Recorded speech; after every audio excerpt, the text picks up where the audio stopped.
Hello, my name is Aaron Jacoby, and the year I researched was 1861. A major event that happened in that year was the Trent Affair. First, you need to learn a little bit about the background of the ship and people involved in the Trent Affair. In 1841, the British built a paddle steamer named the RMS Trent, which they used as a mail delivery ship. It delivered mail from 1841 to 1854, but due to the Crimean War, it was then repurposed as a troop ship. Once the war ended in 1856, the RMS Trent went back to being a mail ship that ran the transatlantic passenger route.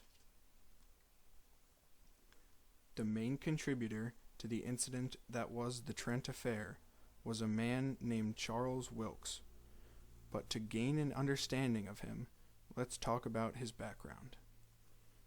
In 1838, the then Lieutenant Wilkes guided the USS Vincennes and 5 support vessels on the last circumnavigation of the globe by sail. This trip lasted 5 years and is known as the Wilkes Expedition. The expedition did not end without any hiccups along the way.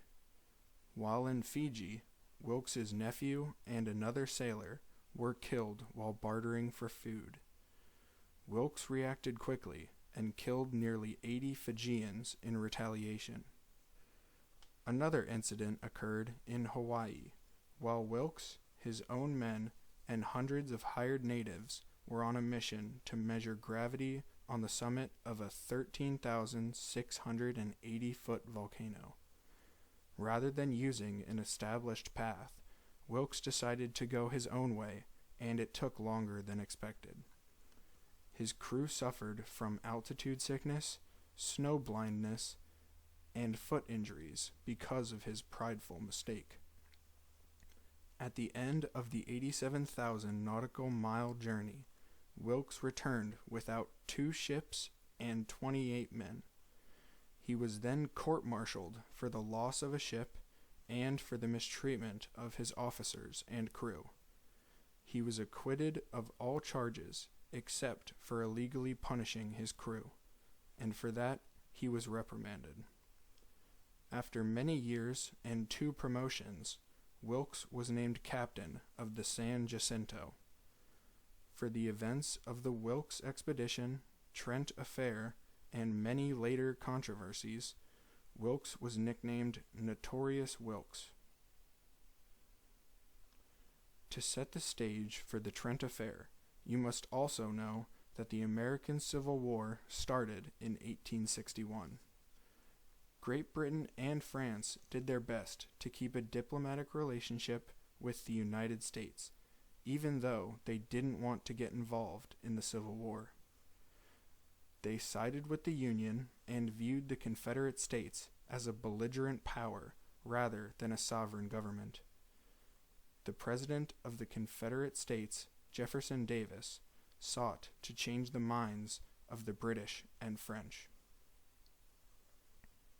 Now on to the Trent Affair. It was an international diplomatic incident between the United States and Great Britain. It all started when Jefferson Davis sent 2 Confederate envoys, John Slidell and James Mason, to Europe to secure British and French recognition of the Confederate States as a sovereign nation and to ask for financial support. The Confederacy knew without foreign support they might lose the Civil War. John Slidell and James Mason had slipped through a United States naval blockade in the South and fled from Charleston, South Carolina, to Cuba. This way, they could get to London without worrying of the Union capturing them. The RMS Trent departed from Cuba with Slidell and Mason on board, but was then unlawfully intercepted by a United States Navy ship, the San Jacinto. The captain of the San Jacinto, Captain Charles Wilkes, captured both Slidell and Mason, along with their secretaries, making them prisoners. The RMS Trent was then released and given permission to return to England. Even though this seemed like a civil encounter, and the RMS Trent was allowed to return home, there were still some repercussions from England. England thought that Wilkes's actions were unlawful and a direct violation of England's neutrality with the United States. Britain's policy was to accept any paying customer who wished to travel aboard their ships. Regardless, England remained neutral in terms of the Civil War, but they did order thousands of troops to Canada and ships to the Western Atlantic. Britain's reaction to the Trent affair was to demand the release of Slidell and Mason and ask for a formal apology. But due to a communication malfunction, their initial response to the incident was delayed by a month. However, the British were laying the framework for a war with the Union. They banned exports of war materials to America. There were plans made to attack the American fleet that had a blockade in the South, and even plans to make their own blockade in the North. It was also said that France would back Britain in a conflict with America. Britain's response to the Trent affair called for a reaction from the United States and its president, newly inaugurated Abraham Lincoln. The United States minister to England assured Britain of the United States' disinterest in any war with them. He also advised President Lincoln to conform to some of Britain's demands.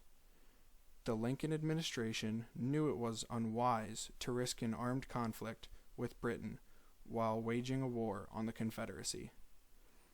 Abraham Lincoln responded by saying, "One war at a time," and he also said, "A nation which endures factious domestic division is exposed to disrespect abroad, and one party, if not both, is sure sooner or later to invoke foreign intervention." The Secretary of State, William Seward, wrote an official note declaring the release of John Slidell and James Mason. Finally, the two men were released on the reasoning of Captain Charles Wilkes's unauthorized seizure of the RMS Trent.